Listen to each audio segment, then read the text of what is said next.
Chapter आगे देखो determination of equilibrium level. इसको दो पार्ट में बनाऊंगा। तो ये पहला पार्ट है, सब्सक्राइब कर देना, लाइक कर देना, ताकि सेकंड वाला पार्ट भी तुमको दिख जाए इजीली, ठीक है। नोटिफिकेशन तुमको रेगुलरली पहुंचते रहे। देखो determination of equilibrium level BEP. देखो यहाँ पे क्या हुआ, हमने इससे पहले क्या कंप्लीट किया था, बीईपी कंप्लीट किया था। क्या कंप्लीट किया था? बीईपी।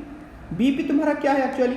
देखो ब्रेक इवन पॉइंट क्या है, मैंने बोला बीईपी ब्रेक इवन पॉइंट।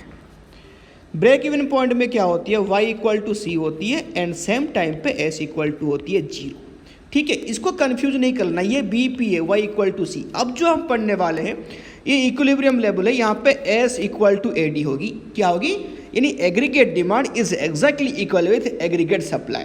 याद रखना एडी फॉर क्या आ गया, सी प्लस आई, यानी कंजप्शन प्लस इन्वेस्टमेंट। ये एग्रीगेट जो है ये हम याद रखना, ये टू सेक्टर मॉडल की हम पढ़ रहे हैं। किसकी पढ़ रहे हैं? टू सेक्टर मॉडल की। एंड जो एस इक्वल टू क्या हो गया, सी प्लस एस, सी कट गया, बच गया हमारा क्या, I plus I equal to S बच गया। यानी यहाँ हमारा दो अप्रोच निकल गया, S equal to AD approach में एक इक्विलिब्रियम आएगा और इन्वेस्टमेंट इक्वल टू सेविंग में क्या आएगा, एक अप्रोच और आएगी, ठीक है। थोड़ा सा और फॉर्मुलेट कर लेते हैं क्योंकि यहाँ पे जानने में मजा आएगा। देखो AD equal to C plus I, ये हम पहले पढ़ चुके हैं, अभी हम देखा है कि AD equal to C plus I, ठीक है। अब सी फॉर हमको क्या पता है, थोड़ा सा और देख लो इसको। अगर क्या आएगा, सी फॉर हम क्या लिखते हैं, consumption equal to autonomous consumption plus B Y plus I डाल सकते हैं, ठीक है। अगर यहाँ पे एक चीज़ देखो, तो अगर हमेशा याद रखना कि एजम्पशन है इक्विलिब्रियम में, यानी ये जो इन्वेस्टमेंट एक्सपेंडिचर होगा इट इज ऑटोनोमस। क्या होगी? ऑटोनोमस। तो इसको फॉर्मूला और देख लो, यानी ये प्लस ये, यानी autonomous consumption plus autonomous investment equal to क्या कहलाता है, ऑटोनोमस एक्सपेंडिचर ए के ऊपर बार। तो यहाँ पे लिखो फॉर्मूला, ये बन जाएगा autonomous expenditure plus B Y. ये फॉर्मूला में यहाँ पे ए छूट गया, ये देख लेना, ठीक है। चलो नेक्स्ट स्लाइड में चलते हैं। Assumption of AD and S approach. तो यहाँ पे हमारे पास दो अप्रोच था, एस एडी अप्रोच था और क्या था, इन्वेस्टमेंट तुम्हारा सेविंग अप्रोच था। अभी हम पहले क्या पढ़ेंगे, इसकी एजम्पशन देखो, S and AD approach only possible in two sector economy. ये कहाँ पॉसिबल है? ओनली टू सेक्टर इकोनॉमी में पॉसिबल है। Two sector model, two sector model, number 1 household and number 2 firm, number 2 firm. ये two sector model में only possible है। Investment expenditure is autonomous, हमने भी पढ़ा, जो यहाँ पे आई है उसके ऊपर बार लगाया था। इसका मतलब क्या है, यानी at all level of income investment क्या रहेगी, बिल्कुल सेम रहेगी, कांस्टेंट रहेगी। याद रख लो, प्राइस लेवल रिमेन क्या रहेगी, यहाँ पे कांस्टेंट रहेगी, प्राइस लेवल डजंट चेंज। उसके बाद it is only possible in short run. ये कहाँ पॉसिबल है? शॉर्ट रन में। क्योंकि लॉन्ग रन में क्यों पॉसिबल नहीं है? लॉन्ग रन में प्रोड्यूसर क्या देखेगा कि अगर देखो डिमांड बढ़ रही है, जाहिर सी बात है वो क्या करेगा, एग्रीगेट सप्लाई को बढ़ा देगा, डिमांड बढ़ेगी सप्लाई बढ़ेगी, डिमांड बढ़ेगी सप्लाई बढ़ेगी। तो ये कभी इक्विलिब्रियम होगी नहीं लॉन्ग रन में, ठीक है। बट शॉर्ट रन में ये पॉसिबल है कि अचानक से एग्रीगेट सप्लाई बढ़ाना, सप्लाई को इंक्रीज करना, ये पॉसिबल नहीं है। एक हद तक पॉसिबल है by increasing of raw material and labour. इस टाइप की जो तुम्हारा क्या नाम है, इसका जो वेरिएबल तुम्हारा फैक्टर है उसको बढ़ा के हम क्या कर सकते हैं, सप्लाई बढ़ा सकते हैं। बट ये किसी हद तक है, लिमिटेड है, यानी हम कंटिन्यूसली नहीं बढ़ा सकते, ये लिमिटेड है। इसलिए क्या बोला गया कि शॉर्ट रन में ओनली क्या पॉसिबल है कि S equal to AD approach ये पॉसिबल है, ठीक है, इक्विलिब्रियम पॉसिबल है। नेक्स्ट चलो, नेक्स्ट आ जाओ, देखो इक्विलिब्रियम। अभी इसको समझते हैं, S equal to AD approach. पहले डेफिनेशन आ गई, equilibrium level of income is determinant when AD curve is equal with किससे, एस कर्व। देखो ग्राफ ये तुम ऑलरेडी पढ़ चुके हो ग्राफ को। एडी कैसे होता है, एडी थोड़ा सा ऊपर से स्टार्ट होगा ड्यू टू ऑटोनोमस कंजप्शन और कहाँ, वाई एक्सिस से। एंड जो एस होगा वो होगा 45 डिग्री। कैसे होगा वो 45 डिग्री, क्योंकि हमने वही पढ़ चुका है कि ये क्वाड्रेंट में होती है। हमको Y equal to C plus S, तो इक्वल एजम्पशन लेना पड़ता है, 1 इक्वल टू 45 डिग्री 45 डिग्री। तो इसलिए क्या होगा 45 डिग्री होता है, क्योंकि साइन 90 इक्वल टू हम 1 लेते हैं, ठीक है। देखो इसकी एक डेफिनेशन लिखा था मैंने, पिछले वाला वीडियो को क्लिक कर लेना अगर तुमको डिटेल्स में जाननी है तो। अब यहाँ पे देखो, तो यहाँ पे हमको 3 अप्रोच मिल गए। कौन सी देखो, ये हो गया हमारा क्या, इक्विलिब्रियम अप्रोच, यानी यहाँ पे क्या हो गया, एडी इक्वल टू एस, यहाँ पे लिख रखा है देखो, ठीक है।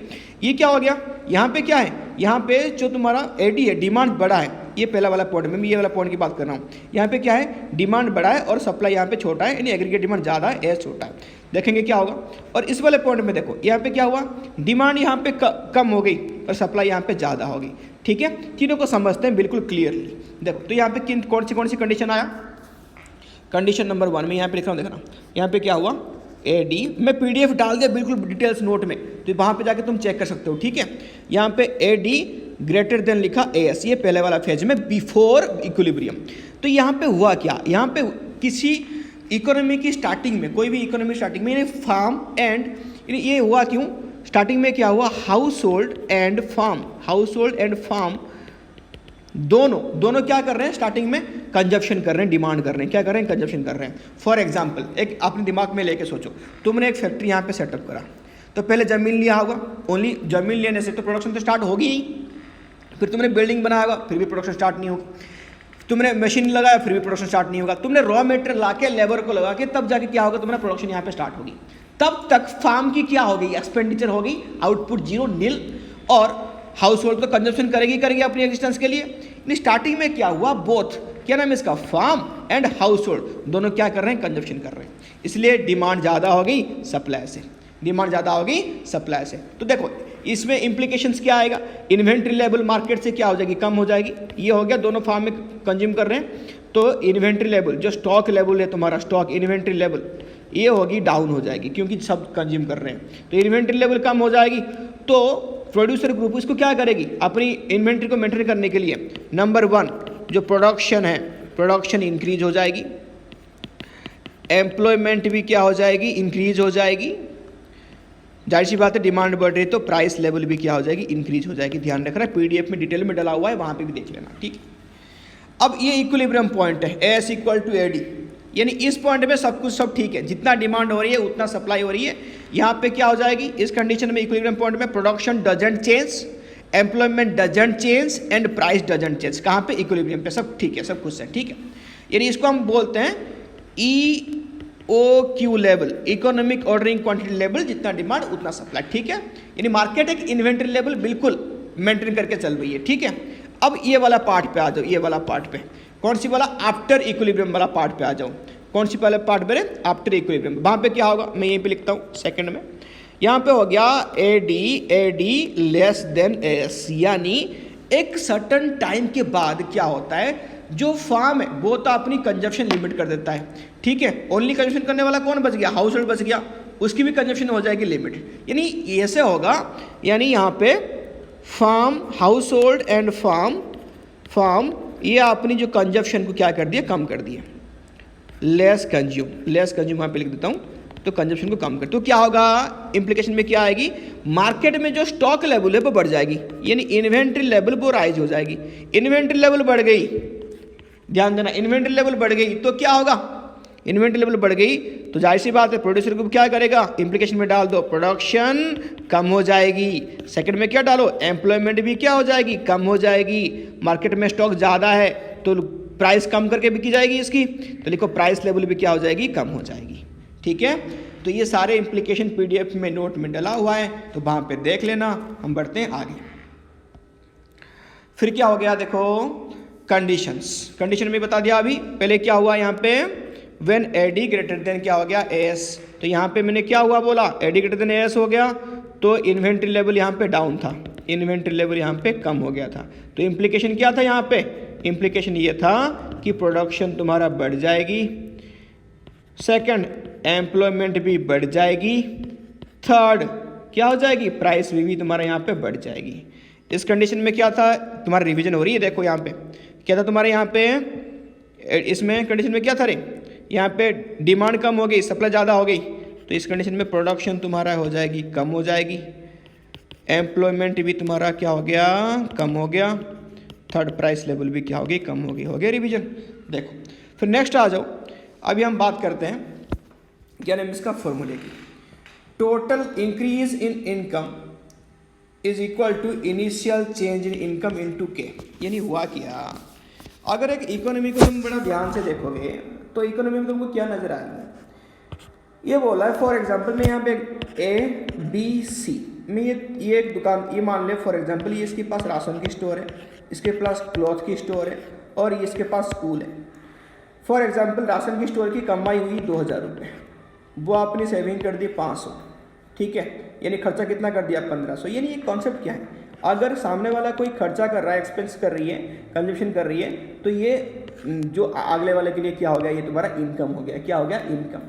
यानी तुम अगर खर्चा कर रहे हो, फॉर एग्जांपल तुम जाके सामान कोई खरीद रहे हो, तुम तो खर्चा कर रहे हो, उसका क्या हो रहा है, इनकम हो रही है। तो इस कंसेप्ट पे ये बेस है। यानी यहाँ पे ये अपनी सेविंग कितना कर दिया, 500 रुपये सेविंग कर दी, तो 1500 रुपये के कर्जा खर्चा कर दिया। तो 1500 रुपये मान लिया क्लॉथिंग में खर्चा कर दिया, तो क्लॉथिंग में कितना इनकम हो गई, 1500। वो मान लिया अपनी 500 सेविंग कर दिया, फिर इस बच्चों की स्कूल की, उसकी बच्चे थे स्कूल में फी दे दी 1000 रुपये, ठीक है। तो देखो इसके इनकम इसकी कितनी हुई थी, 2000। अब टोटल इनकम इकोनॉमी की कितनी होगी, 2000, 1500, ये हो गया 1000, तो कितने हो गए यहाँ पे 4500। इनिशियल कितना हुआ था 2000, बट कितना हो गया 4500। तो इस टाइप की बढ़ने को हम क्या बोलते हैं यहाँ पे, ये बोलते हैं क्या नाम इसका, increase in income is equal to initial change in मतलब 2000 इंटू के। यानी कितना गुना ऐसे बढ़ के हो जाएगा वो नहीं पता, वो डिपेंड करेगा कि फॉर्मूला के ऊपर, किसके ऊपर बेस है, वो एमपीसी के ऊपर बेस है। यानी रेट ऑफ कंजप्शन जितना बढ़ जाएगी उतना तुम्हारा क्या बढ़ जाएगा, इनकम, टोटल इनकम भी उतनी बढ़ जाएगी। चलो देखते हैं, प्रूफ करते हैं, ठीक है। तो मैंने ऐसे बताया, चलो प्रूफ करते हैं अभी। देखो तो क्या होगा, लेट तुमने कितना खर्चा कर दी, 2000 रुपये खर्चा कर दी, ठीक है। वहाँ पे मार्केट में एमपीसी लेवल कितनी है, यहाँ पे मान लो ये 80 है, 0.80 है तुम्हारा एमपीसी, ठीक है। तो फॉर्मूला लिख लो पहले, के इक्वल टू क्या आ जाएगी, 1 डिवाइड बाई 1 माइनस एमपीसी। इसको और भी लिख सकते हो, 1 डिवाइड बाई एमपीएस, एमपीएस, ठीक है। फॉर्मूला हो गया, ठीक है। के इक्वल टू क्या लिख लो, 1 डिवाइड बाई एमपीएस, ठीक है। चलो अब एमपीसी इकोनॉमी में कितनी है, 0.80 मैंने बोला अभी, ठीक है। तो एमपीएस कितना हो जाएगा, के इक्वल टू लिखो 1/0.20। कैसा आया, क्योंकि MPS plus MPC equal to क्या होती है, 1 होती है। तो एक हो गया 0.80, दूसरा कितना होगा 0.20, तो 1/0.20, तो कितना आ रहा है यहाँ पे, कर दो यहाँ पे 0 हटा दो, ऊपर 100 इंटू कर दो, तो कितना हो गया 5। तो अगर एमपीसी तुम्हारा 80 होगी, इनिशियल अगर तुम्हारा 2000 रुपये यहाँ पे क्या हुआ, तुमने चेंज इन इनकम किया, तो क्या हो गया यहाँ पे देखो, इनिशियल इन्वेस्टमेंट इनटू के मतलब कितना आ गया तेरा 5। तो टोटल इनकम कितना हो जाएगा इकोनॉमी का, 10,000 हो जाएगी। कितना हो जाएगी, 10,000। वही फॉर्मूला लिखा है यहाँ पे, total income equal to initial change in income into K मतलब मल्टीप्लायर, जो भी मैंने निकाला फॉर्मूला लेके, ठीक है, याद रहेगा। और के इक्वल टू फॉर्मूला क्या हो गया, 1 डिवाइड बाई 1 माइनस एमपीसी और 1/एमपीएस, ठीक है। नेक्स्ट में चलते हैं, कुछ क्वेश्चंस है, देख लो, प्रैक्टिस हो जाएगी, फटाफट से करो। फाइंड आउट के, यानी इन तीनों में क्या निकालनी है तुमको, के निकालनी है। क्या निकालनी है, के। तो एमपीसी देकर रखा है, फॉर्मूला क्या है, 1 डिवाइड बाई एमपीएस, ठीक है। तो 1 डिवाइड बाई एमपीसी 0.75, तो एमपीएस कितना हो जाएगा 0.25, तो 100 ऊपर ले चलो, 25, तो ये आ गया 4। पहले में क्या आ गया 4, फिर यहाँ पे कितना 90 है एमपीसी, तो लिखो वही सेम 1/एमपीएस फॉर्मूला। तो एमपीएस तुम्हारा 90 हो, तो एमपीएस कितना हो जाएगा 0.10।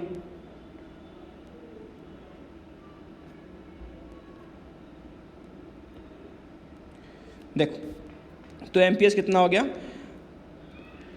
0.10 हो जाएगी। अब 100 पर इंटू कर दो, नीचे 10 लिखो, तो कितना हो जाएगा, ये 10 हो जाएगा। उसके बाद एमपीसी 60%, 60% का मतलब क्या है 0.60, याद रखना, मतलब 100 को यहाँ पे 1 मान लो, तो भाई सेम 1/एमपीएस, तो कितना हो जाएगा 0.60, तो 0.40 हो जाएगी यहाँ पे, तो वही ऊपर कर दो 100, नीचे कर दो यहाँ पे 40। उसके बाद ये हो गया, ये सब निकाल देना। अब यहाँ पे आ जाओ, फाइंड आउट एमपीसी, तो के देकर रखा है कितना 4। फॉर्मूला क्या है, K equal to 1 divide by MPS, ठीक है। तो के 4 दे दिया, तो 1 डिवाइड बाई एमपीएस, तो क्रॉस मल्टीप्लाई कर दो, तो यहाँ पे लिख लो एमपीएस इक्वल टू 1/4, यानी कितना 0.25। तो एमपीएस 0.25 है, तो एमपीसी कितना होगा 0.75 हो जाएगा, 1 से माइनस कर दो। ये तुम होमवर्क में कर देना, करके मुझे कमेंट बॉक्स में डाल देना, ठीक है। अच्छी लगी होगी, समझ में आ गया होगा तो लाइक करना, बिल्कुल शेयर करना, ठीक है। सब्सक्राइब तो करना ही है, ठीक है रे। चलो बाय।